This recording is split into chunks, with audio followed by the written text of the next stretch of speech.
ఎలా ఉన్నారు? అందరూ బాగుండాలి, అందులో మనం ఉండాలి.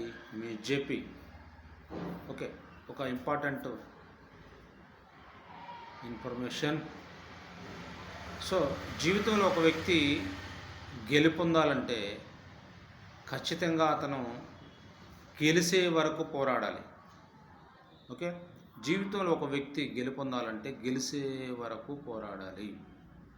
చిన్న ఎగ్జాంపుల్, మన రీసెంట్గా జరిగిన ఎలక్షన్స్లో మన నారా చంద్రబాబు నాయుడు గారు ఒక 8 టైమ్స్ ఆయన గెలిచారు. సో ఒక ముఖ్యమంత్రిగా కొన్ని సంవత్సరాలు చేశారు, తర్వాత ఓడిపోయారు. ఆయన గెలిచి ఓడిపోయి మరలా గెలవడం జరుగుతుంది. ఆ కిరణం అనేది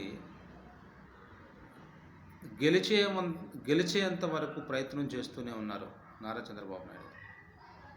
ఒకప్పుడైతే ఓడిపోయారు, ఇప్పుడైతే గెలిచారు. చూసావా?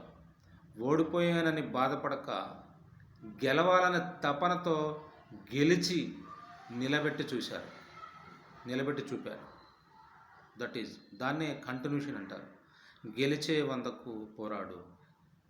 ఓడి గెలిచిన మన నారా చంద్రబాబు నాయుడు గారు, మన గెలుపు కిరణం నారా చంద్రబాబు నాయుడు గారు గెలిచి నేనేందో చూపించాడు.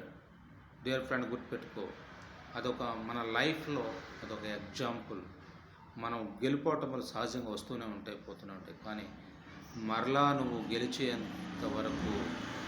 గెలిచే వరకు ప్రయత్నిస్తూనే ఉండు.